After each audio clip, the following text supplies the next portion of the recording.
Okay, so we could certainly sketch the graph and have a look at a graph, but we know the period is equal to 2 pi on n, which is 2 pi on 3 pi. So the period is 2/3. So A, B, C, or D. Okay. Our cosine graph, the key to remember with any of our trig functions, -1 and 1. So even if you were to do a quick sketch, that's the graph, and the 2 shifts, well, that's the cos x. We want to be correct about it. There's negative cos x.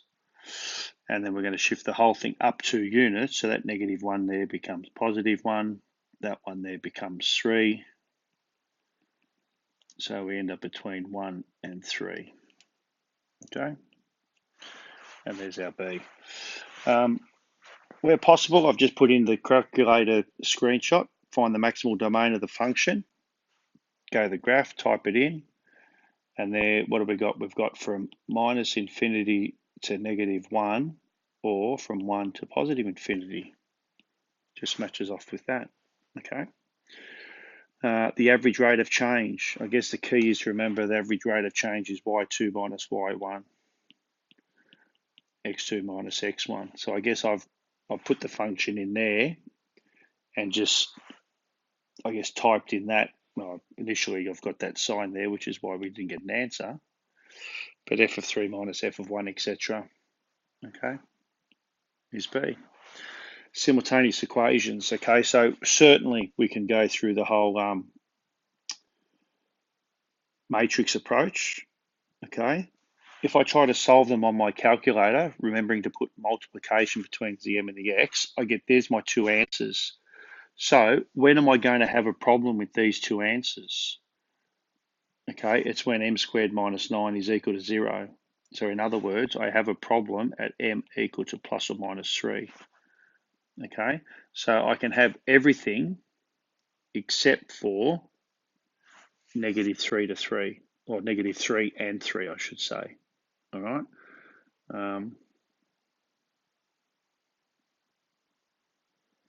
Yeah. Question 4. What have we got? We've got a bucket, better color. It contains 6 green balls and 8 yellow balls. 3 balls are taken at random from the bucket without replacement. What is the problem that the balls are not all the same color? So what does that mean? That means I'm going to have 2 green, 1 yellow, or 2 yellow, 1 green, yeah? So I guess the easiest way in some ways is to just list the different outcomes. So let's go get 2 green balls. So I've got 6 out of 14. I've got 6 out of 14 green by 5 out of 13 green by 8 out of 12 yellow. Yeah. Or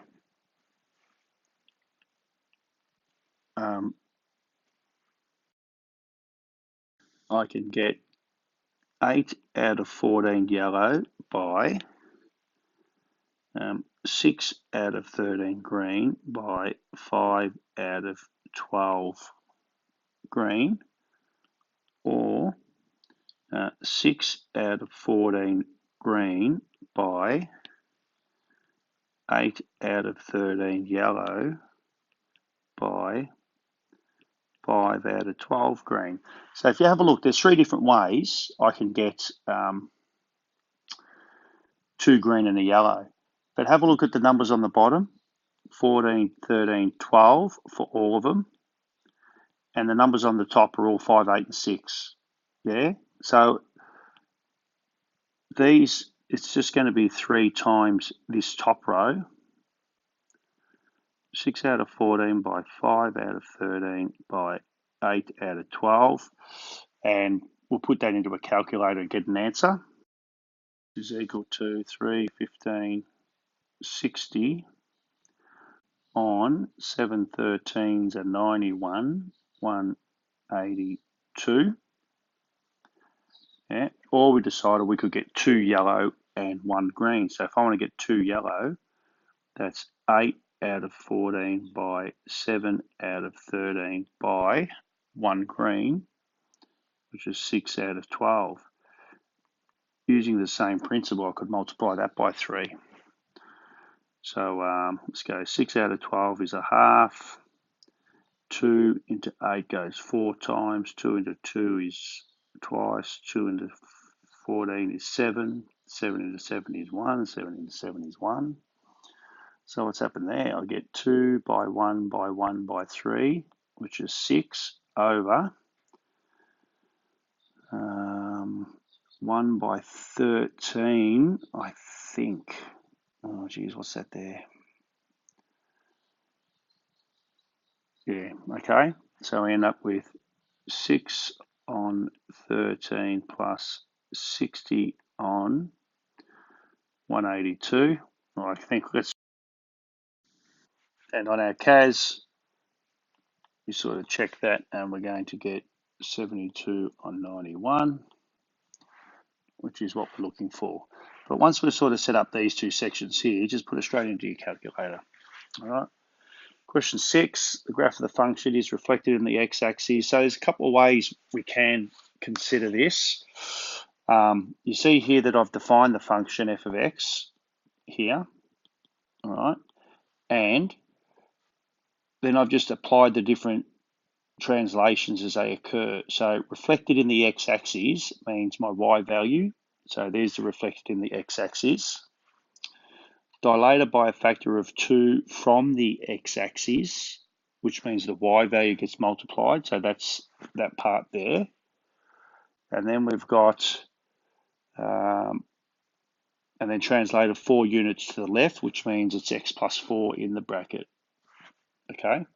So if I put that just into the function, I end up with that negative 6x plus 4 to the 2/5, which is the answer that we're looking for.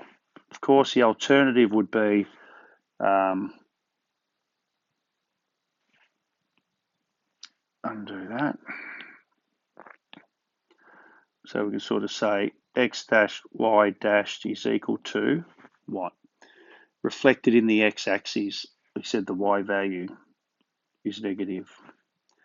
Dilated by a factor of 2 from the x, so again the y value gets multiplied.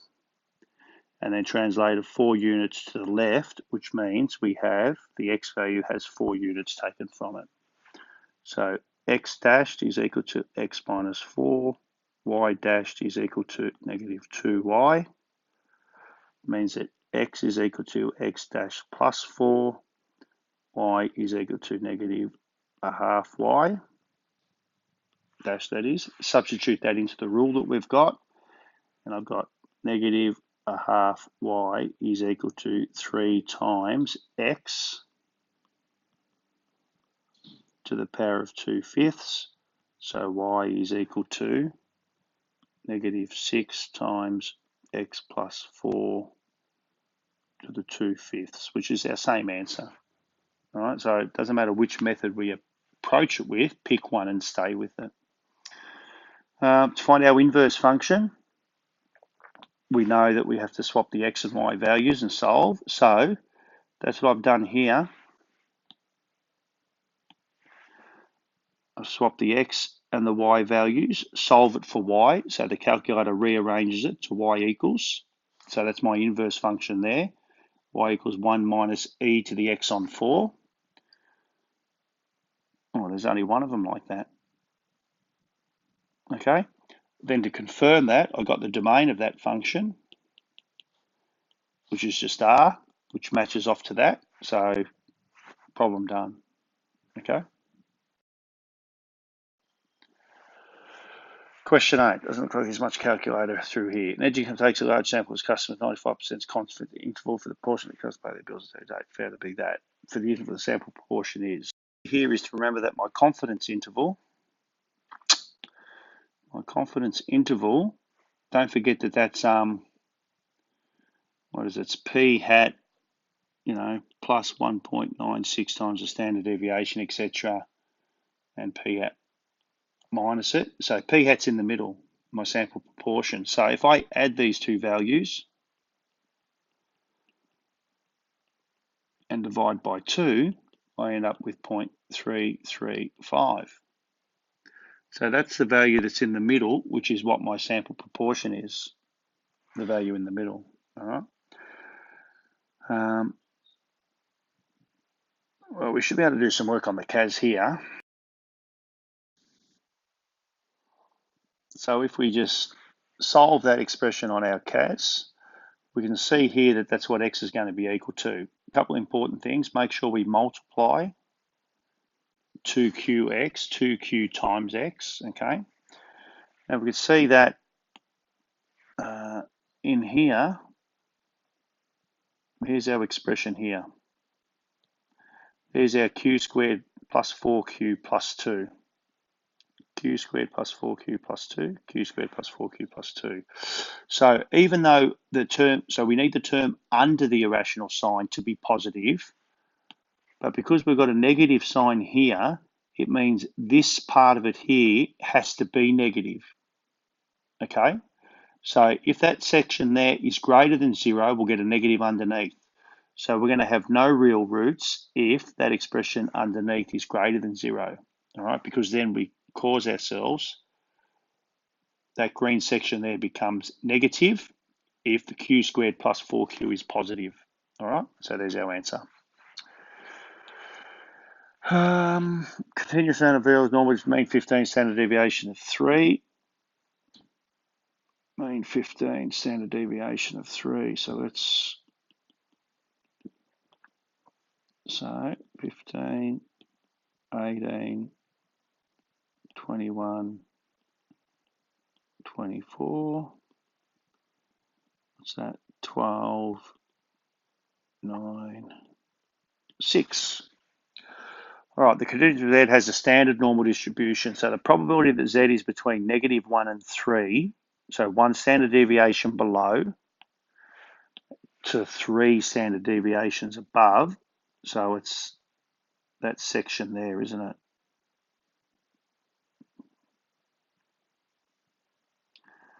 So that's what we're looking for.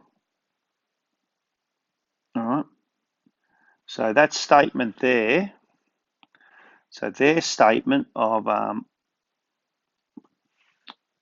hate that, probability of -1 less than Z less than 3 is equal to the probability of 12 less than X less than 24, which isn't there, is it? Okay. So what they must have done instead, let's do another quick.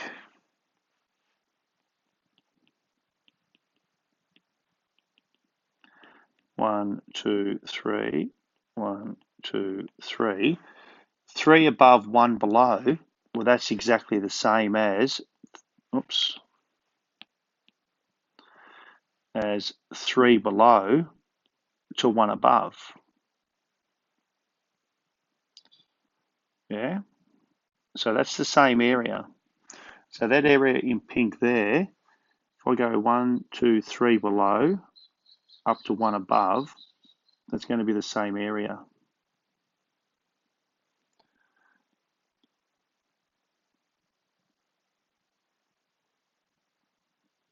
Okay, which means then that's also the same as being between,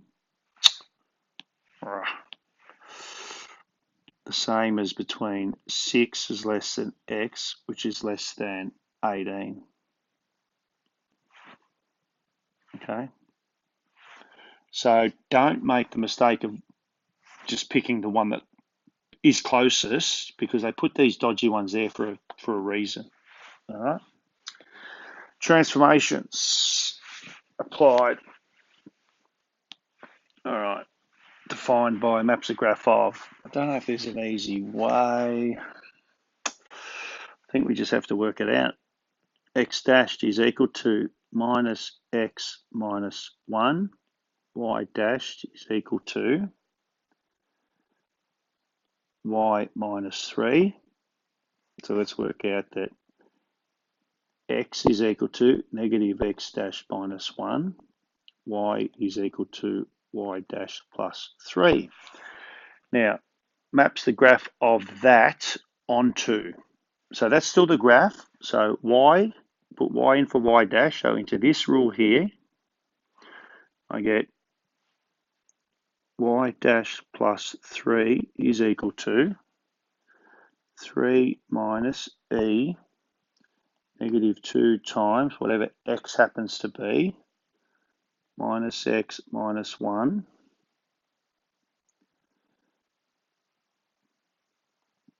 plus 1. Yeah, so let's just emphasize, there's my minus x minus 1, which is there. So that's the 2x part of it, and I've got to add 1. So what does that mean? I get y dashed is equal to, take the 3 across, they cancel. I get negative e to the negative 2 minus x minus 1 plus 1 cancels, minus x. So y is equal to negative e to the 2x, which is up here at A. All right, 15, back to 4, 12. What have we got? Part of the graph function is shown below. The average value of the function over the interval negative 4 to 4.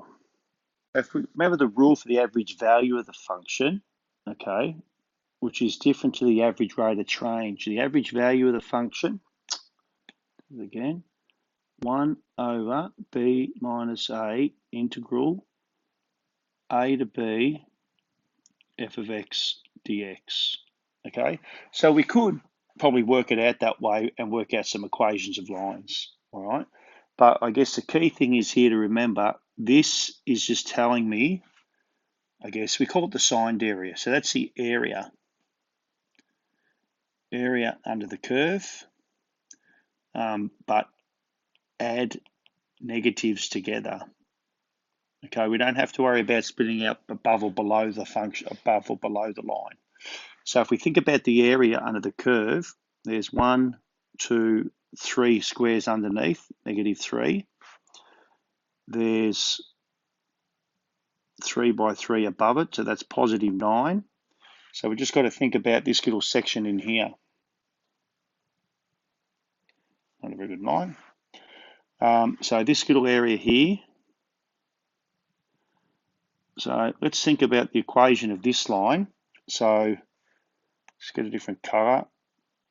That's 1 across, 2 up. So its gradient is negative 2. So the equation of that line is y equals negative 2x plus 1, because there's my y-intercept. And where's the y-intercept there? If I put x equal to 0, y is equal to 1. Put y equal to 0, x will equal a half. So that point there is halfway. So that area there and that area there will cancel out. So all I've got left is this area here, which is 1, and that area in there. Okay, so if you like, I've got a triangle here. That's 2 up, 1 across. Area is a half base height, which is a half 1 by 1, which is 1. So that area in there is 1 also. So what have we got above the line? We've got 11 above. So totals are, I've got 11 above minus the 3 below, which is an area of 8. Okay, don't forget I've got 1 over b minus a at the front. 1 over 4 minus minus 4, which is 1 over 8. Sorry, 1 over. So 1 over 8 times 8 is equal to 1. So there's our average value of the function, right? So that comes about from just remembering, that's my rule. Let's just remember what elements of the rule are. Question 13 really is a calculator one. Define the function g of x. There it is there. 2e to the x, which one of the statements is not true? So I just typed them in. G of x, g of 0 equals 2 to the gx was true. G of x squared times g of negative x squared. Type them in carefully was true. Type it in, true. Got to D and typed it in, I got some expression. So clearly it wasn't true. Now, what I did, but what I've run out of screenshot for, is I typed in the fifth one as well, just to make sure that came up true. And so then clearly, okay, so without necessarily going and trying to do all this massive algebra, these questions pop up relatively regularly. Okay, where we've got some function, you know, what is f of x times g of x equal, or, you know, f of x squared times f of x to the power of a half. All these just general forms. Use your calculator when you come across them. All right. Probability distribution for the discrete random variable x is shown below. Mean of x is 0.6. The variance is. So we know straight away. Well, we're going to have to do some calculations. We know that a plus b plus a plus 2b minus a is equal to 1. 2a minus that is a, b plus, so a plus 3b is equal to 1. The mean is 0.6. So the mean is x times p of x, so it's negative 1 times a plus b, 0 times a, 2 times 2b minus a. So I get minus a minus b plus 4b minus 2a has to equal 0.6. So then if I group things together, I get 3b minus 3a plus 3b equals 0.6. I go straight onto the CAS and solve it. I couldn't be bothered. So I'm going to go a minus 3 is 4a. 3b minus 3b is that. 1 minus 0.6 is 0.4. So a must be 0.1. And if a is 0.1, I just substitute into there. A is 0.1, that means 3b is 0.9. So b is equal to 0.3. Could even double check. Make that 0.1 for A. A plus B is 0.4. 2b, which is 0.6, minus 0.1 is 0.5. So they all add up to 1, so that's good. So variance of x is given by, a little bit of work, the variance of x is I need e of x squared, which is equal to negative 1 squared times 0.4, which is 0.4, 0 times a, which is 0, 2 squared, which is 4 times 0.5, which is 2. So e of x squared is equal to 2.4. So the variance of x is equal to e of x squared 2.4 minus e of x, which is 0.6 squared. We can go straight to our CAS. 0.6 squared is 0.36. 2.4 minus 0.36 is 2.04, which is what we're looking for. But again, you don't necessarily need to do those bits by hand. Use your calculator. All right, we've got our solve it on the CAS there for the A and B. You're going to have to get the equations yourself, but use your calculator whenever you can. We can have a look at this one is maybe to go through a process of elimination. The first thing here that I think that's easy to check is our function has to pass through the point 0,6. So clearly 0,6, if I put x equal to 0 there, it's no good. If I put x equal to 0 there, it's no good. X equal to 0 there, negative 2 times negative 3 is a possibility. X equal to 0 there, it's a possibility. X equal to 0 there, I'm going to get negative 12. No good. So straight away, we're down to 2 options. All right. So the one which I thought I might approach it is, let's put the functions in. Well, I picked the first one there, negative 2, x cubed, etc. F of 0 is 0, is 6, so check. Then worked out the derivative of that function. And at x equal to 1, the derivative was 18, which matches off to that instruction there. So then I thought, well, that could be the answer. So then what if I just check function 2, quickly go up and copy, repaste, to change the function to match off the option at D, work out a derivative, and put x equal to 1, and I get the point negative 9. So that doesn't match. So there's our answer. So without necessarily working through, graph of the gradient function, goes through 118 and has an intercept at 40.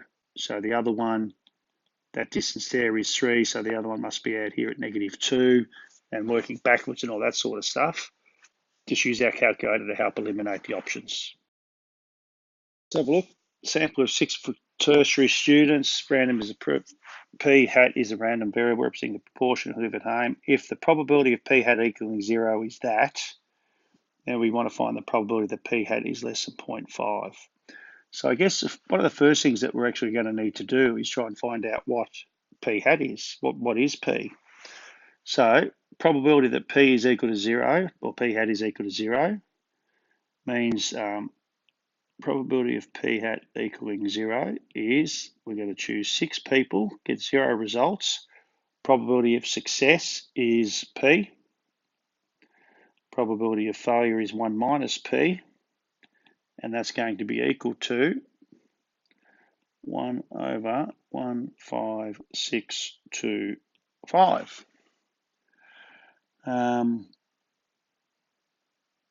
So if we use our calculator to solve that, I'm going to get 1 minus p to the 6 equals to 1 over 15,625. So on my CAS. So on my CAS, obviously we put that into our CAS and we get 2 possible solutions, 4/5 or 6/5. Clearly 6/5 doesn't make sense because our proportion can't be greater than 1. So it means for this particular sample, my sample proportion P is equal to 4/5 or 0.8. So then if we go back to the question now, what's the probability that P hat is less than 0.5? So if I've got 6,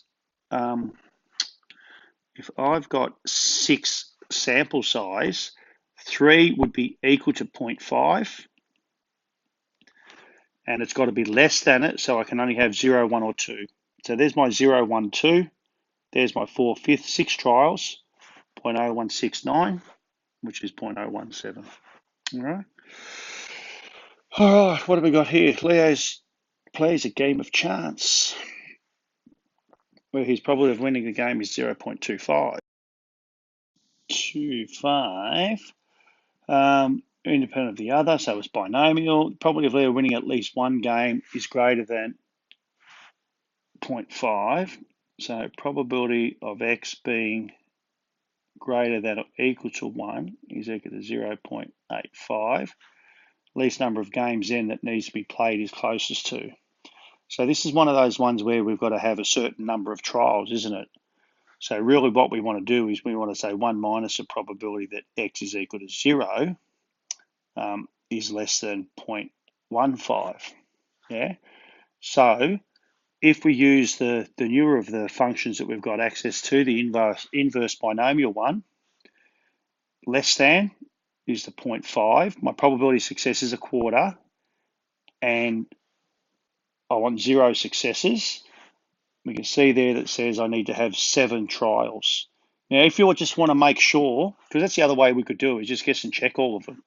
If I have 7 trials, probability of success is 1/4. I get 1 to 7 successes, 0.866, which is greater than 0.85. That's fair enough. Just a quick check. If I check for 6 trials, 1 to 6 is 0.822. So it's not quite high enough. So clearly 7 is our correct response. So we should make that a bit more obvious and just settle with 7. Good idea. Let's have a graph. We know the area under a graph of y equals h of x between 2 and 5 is 12 square units.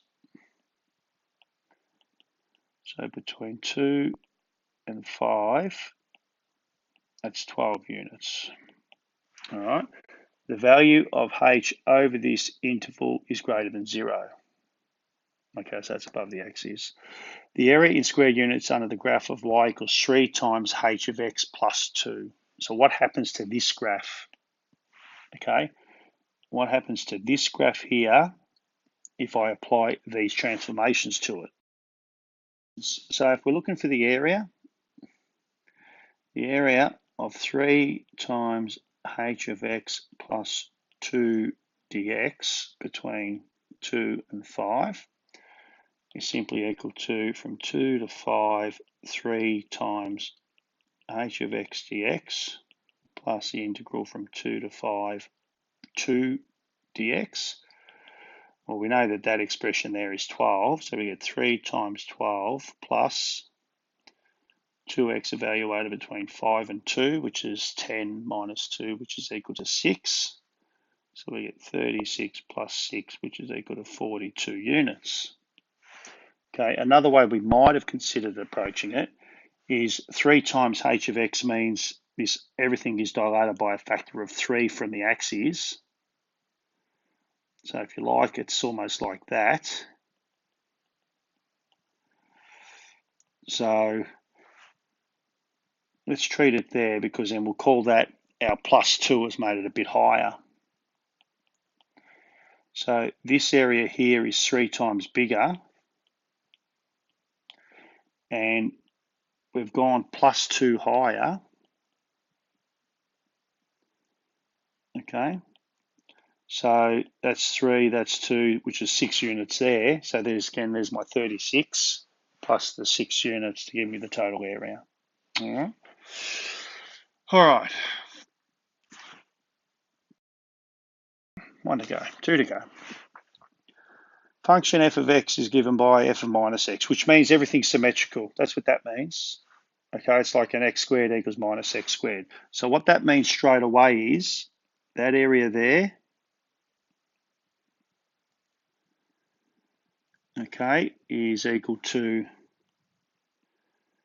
that area there. And if you like, this area here is equal to this area here. All right. Now, the total area of the region bounded by the graph of f and the x-axis between x equal to m and x equal to q.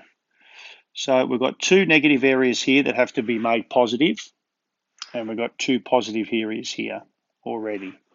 So there's no doubt the simplest way would be from, I should have put a, what's that there?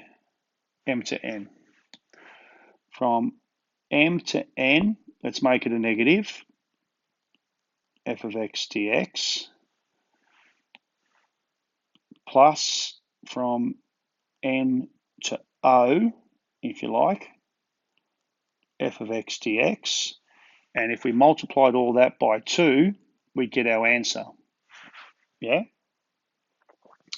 So there's a 2 times 1 there, and there's a 2 times 1 there. Let's see if we can eliminate a few.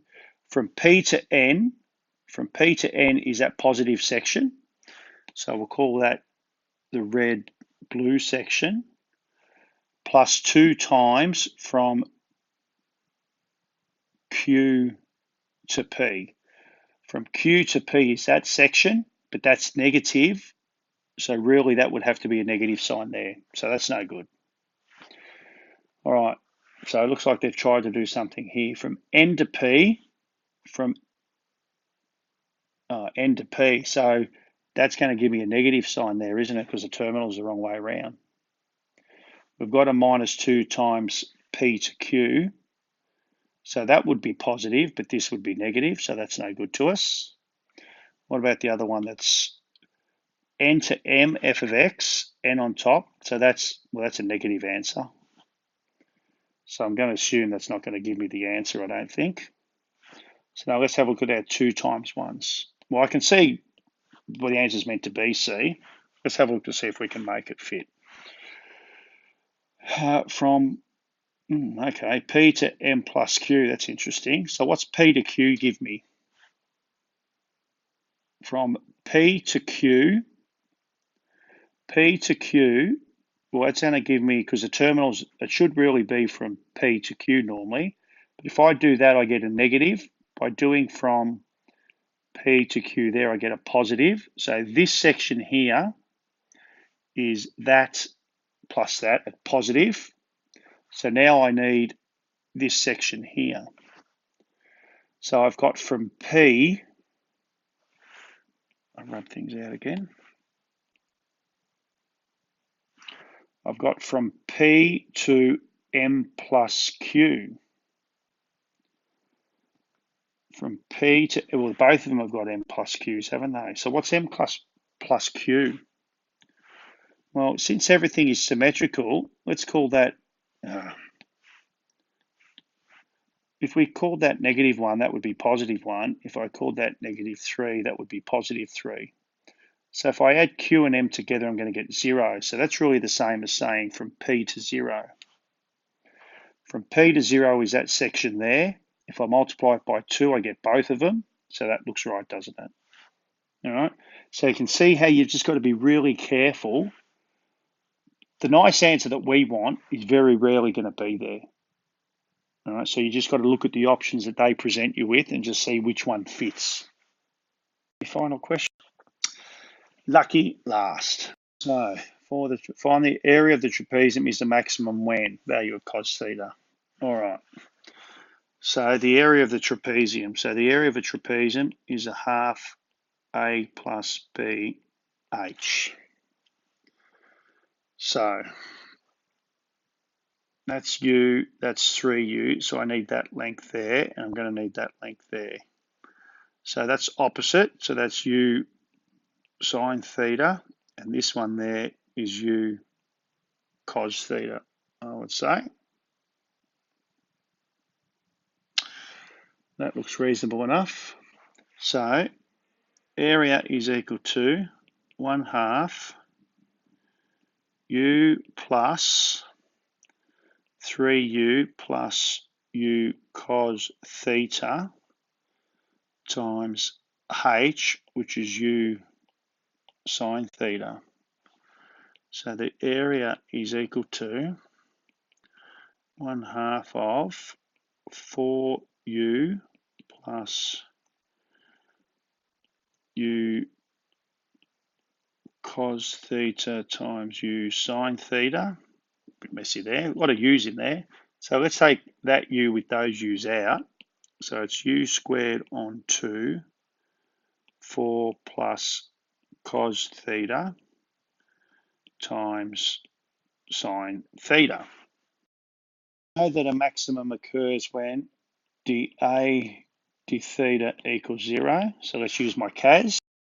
Go on to our CAS where we have put the derivative that we've worked out, okay, into our equation.